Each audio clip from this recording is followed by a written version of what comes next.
आपने देखा होगा घड़ा बनाते समय कुम्हार उसे कितनी थपेड़े देता है।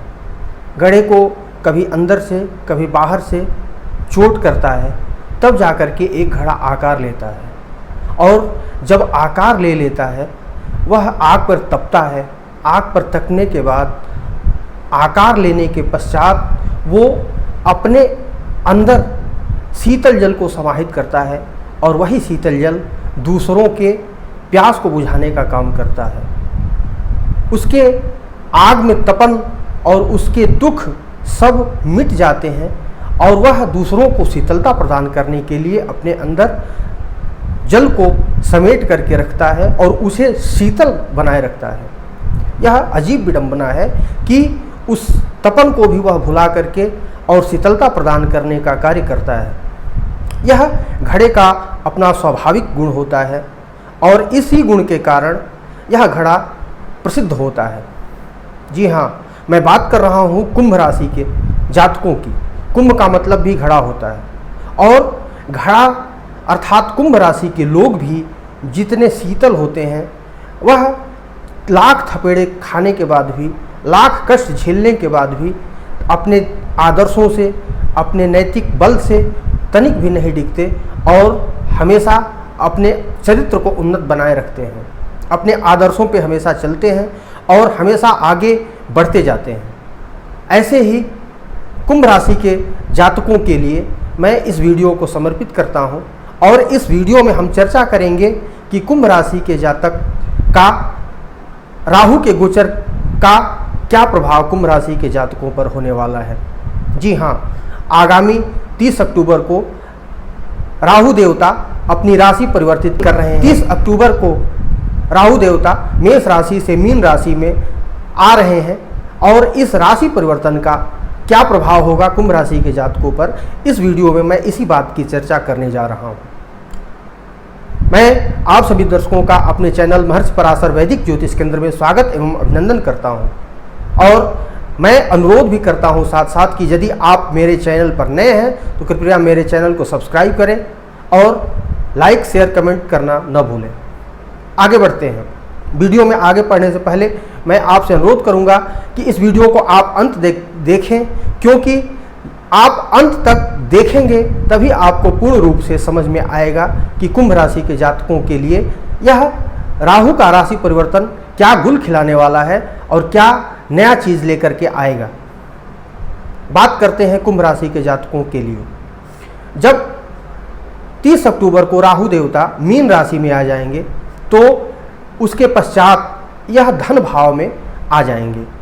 धन वाणी कुटुंब के भाव में राहु की स्थिति अच्छी नहीं मानी जाती। यह अच्छी इसलिए नहीं मानी जाती क्योंकि राहु एक क्रूर ग्रह है और वाणी के अंदर जब हमारी क्रूरता आ जाए, जब हमारा वाणी ही शीतल न रहे, तो हम अपने कार्यों को कैसे निपटा सकते हैं। क्योंकि इस संसार में सबसे अधिक मधुर और सबसे अधिक कटु यदि कुछ होता है तो वह हमारी वाणी ही है। तो वाणी के अंदर यदि हमारी कटुता भरी रहेगी तो यह सांसारिक जीवन अत्यंत ही कष्टप्रद हो जाएगा और वहीं से समस्त समस्याओं का निदर्शन होने लगेगा और हम अपनी समस्याओं से घिरने लगेंगे। हमारे जीवन में कटुता का भाव आ जाएगा। तो वाणी धन के स्थान पर राहु का आना यह आपके लिए शुभ नहीं है। हालांकि तृतीय स्थान का राहु जो अभी तक चल रहा था वह भी आपके लिए बहुत शुभ नहीं रहने वाला था, क्योंकि इस स्थान पर वह धन भाव के स्वामी बृहस्पति के साथ गुरु चांडालियों का निर्माण कर रहा था। तो यह भी स्थिति आपके धन भाव के लिए, वाणी भाव के लिए बहुत अच्छी नहीं थी। किंतु फिर भी तृतीय स्थान राहु का उत्तम स्थान है, उपाच्य भाव है और यहाँ पे राहु अपना अच्छा फल देता है। तो शुभता कुछ कम थी, किंतु राहु ने आपके लिए कुछ भला ही किया। आपके परिश्रम का पूर्ण रूप से परिणाम न मिला हो, किंतु यह आपके लिए कुछ अवश्य फलदायी रहा है। तो राहु का यह परिणाम आपके लिए कैसा रहने वाला है, इसके बारे में चर्चा करते हैं। धन भाव का राहु आपके जीवन में धन और वाणी के प्रभाव को कम करने वाला है। जब भी आप अपनी वाणी का प्रयोग करेंगे तो उसमें आपके कठोरता का निदर्शन प्राप्त होगा और अपनी वाणी के प्रभाव से आप अपने कार्यों का विनाश करने का काम कर सकते हैं। धन भाव में जब राहु आ जाएगा तो आपके पैसे रुपए का अनर्गल अपव्यय होने लगेगा और आपके जो शत्रु हैं, जो गुप्त रूप से आपके कार्यों को बिगाड़ने का काम करने लगेंगे। इस प्रकार से राहु का धन भाव में आना आपके लिए कतई श्रेयस्कर नहीं होने वाला है और यह आपके लिए कठिन समय का है। यदि आप पारिवारिक जीवन में हैं तो आप परिवार और कुटुंब से सहयोग जिस स्तर पर चाहते हैं उस प्रकार से आपके लिए यह सहयोग प्राप्त होने वाला नहीं होगा। आप अपने परिवार में, अपने कुल में, अपने घर में और अपने समाज में एक तरह से आपको लोग दुत्कारने का काम करेंगे और आपको दोषारोपण करते हुए आपको दोषी सिद्ध करने का काम करेंगे। यह राहु का देन है। आप स्वयं किसी कुत्सित विचारधारा में पढ़ करके और किसी व्यसन में पड़ सकते हैं, इसलिए आप सावधान रहें कि कोई भी व्यसन आपको छू नहीं पाए, क्योंकि राहु एक ऐसा ग्रह है जो कि खुद तो व्यसन का कारक है और दूसरों को भी यह व्यसन में डालने का काम करता है। और जब हमारे मुख में व्यसन का कारक राहु आ जाएगा और वही राहु जब हमारे राशि के द्वितीय राशि पर आएगा तो हमारी राशि को भी प्रभावित करेगा, हमारे मन को भी प्रभावित करेगा, हमारे जीवन को प्रभावित करेगा और उसका प्रभाव हमारे सर्वांगीण रूप से प्रदर्शित होने का काम करेगा। इसलिए आप व्यसनों में न पड़ें, इसका ध्यान रखें और किसी भी कुत्सित संगत में पड़ करके अपने जीवन को, अपने चरित्र को, अपने नैतिक बल को, अपने आदर्श को न पढ़ने दें। यही आपके लिए श्रेयस्कर रहने वाला है। धन भाव का जो राहु है यह अष्टम भाव पर इसकी दृष्टि जाएगी। अष्टम भाव रोग ऋण का है और यह आकस्मिक घटनाओं का है, यह आपके रुके हुए पैतृक संपत्ति का है, यह आपके दुश्मनों का है और ऋण के लेन देन का है। तो इन सब परिस्थितियों में आप पढ़ सकते हैं। किसी ऋण से जूझ रहे हैं तो स्थितियाँ और बिगड़ सकती है और यदि आप धन का इन्वेस्टमेंट करते हैं तो आपके पैसे रुक जाएंगे अथवा रुकने की संभावना बनेगी। इसलिए आप धन के इन्वेस्टमेंट करते समय सावधानी अवश्य बरतें और कहीं भी आप इन्वेस्टमेंट करते हैं तो उसमें आप अपने आप को बहुत ही सोच विचार करके कार्य करने का काम करें। यदि आप वाहन का प्रयोग करते हैं तो वाहन प्रयोग में भी आप सावधानी रखें, क्योंकि यदि आप सावधानी नहीं रखेंगे तो आकस्मिकता का कारक राहु की दृष्टि आप के लिए किसी आकस्मिक दुर्घटना का कारण न बन जाए। इस चीज़ का हमेशा ध्यान रखें।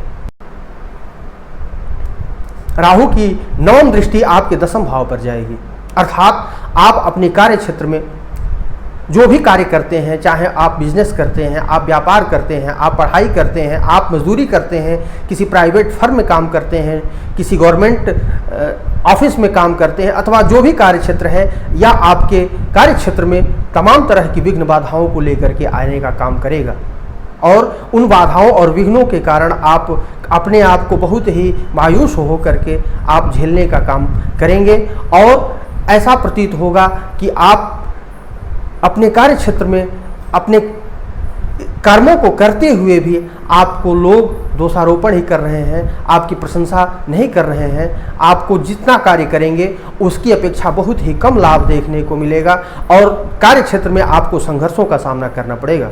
यदि आप सरकारी नौकरी में हैं अथवा प्राइवेट फर्म में हैं तो आपके कार्य क्षेत्र में हो सकता है कि अचानक से कोई ऐसी घटना हो कि आपके कार्य क्षेत्र में बदलाव हो अथवा सस्पेंशन हो अथवा निलंबन इत्यादि की कार्रवाई भी आप पर हो सकती है। इसलिए आप अपने कार्य क्षेत्र को बदलने से पूर्व बहुत ही सावधानी पूर्वक आप निर्णय लें ताकि आपके दीर्घकालिक जीवन पर इसका कोई प्रभाव न पड़े।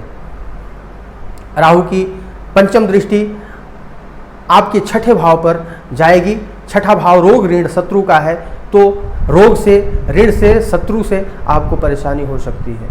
यदि आपका कोई कोर्ट केस चल रहा है, पहले से मुकदमा चल रहा है, तो उस कोर्ट केस में आपको हो सकता है कि आप उलझ करके उसमें आप पराजय का मुंह देखें, अथवा किसी शत्रु के बाधा के चलते आप अपने मान हानि कर सकते हैं, अपने धन हानि कर सकते हैं, अपने परिवार और कुटुंब को भी छोड़ सकते हैं। ये सारी संभावनाएं आपके लिए बन सकती है। यदि आप किसी रोग से ग्रस्त हैं तो रोग की स्थितियां और भी कठिन होगी, अथवा यदि आप निरोग हैं तो योग और प्राणायाम का सहारा लेते हुए अपने आप को निरोगी काया बनाए रखने के लिए आप ईश्वर में रमण करें, ईश्वर का चिंतन करें, ईश्वर का मनन करें और अपने जीवन में सब कुछ अच्छा चले इसके लिए प्रार्थना करते रहें। यदि आप नौकरी करते हैं तो नौकरी में आपकी स्थिति अच्छी बनी रहे, इसके लिए भी आपको राहु देवता का, भगवान शिव का आराधना करना आवश्यक है, क्योंकि यदि आप आराधना करते हैं तो भगवान शिव राहु के समस्त दोषों को दूर करने का काम करते हैं और वे समस्त दोषों को दूर करते हुए आपको शुभ फल प्रदान करने का काम करेंगे। राहु देवता आपके लिए अत्यंत ही शुभ परिणाम लेकर के आएँ, इसके लिए आप भगवान शिव का अर्चन, बंदन, पूजन और उनका आराधना करने का काम करें। यदि आप चाहें तो रुद्राभिषेक कर सकते हैं, यदि आप चाहें तो भगवान शिव को 1 लोटा जल प्रदान कर सकते हैं, अथवा महामृत्युंजय मंत्र का जाप कर सकते हैं, अथवा किसी योग्य पंडित से आप करा सकते हैं। किन्हीं माध्यमों से आप भगवान शिव को प्रसन्न करके और अपने जीवन में खुशहाली को प्राप्त कर सकते हैं। इस प्रकार से कुंभ राशि के जातकों के लिए राहु का यह जो गोचर है यह बहुत शुभ नहीं रहने वाला, किंतु यह गोचर शनि के 7.5 के कारण और भी कष्टप्रद होने वाला है। आपके शनि देवता लग्न से विचरण कर रहे हैं, अभी अभी वो वक्र गति को छोड़ करके और मार्गी हो जाएंगे, और इस प्रकार से मार्गी शनि आपके लग्न में विद्यमान होंगे और लग्न का शनि आपके लिए काफ़ी कष्टप्रद है। तो शनि के आदेशों का पालन ही राहु देवता करते हैं। यदि शनि अनुकूल हो तो राहु भी अनुकूल होते हैं, अथवा शनि प्रतिकूल हो तो राहु आपके लिए शुभ होते हुए भी बहुत शुभ नहीं रह जाते, क्योंकि शनि एक दंडपाल है। जो न्यायाधीश न्याय करता है, जो न्यायाधीश न्याय सुनाता है, वही आपके दंडपाल उसका पालन करता है। तो शनि देव को प्रसन्न करने के लिए भी आप अपने जीवन में प्रयास करें।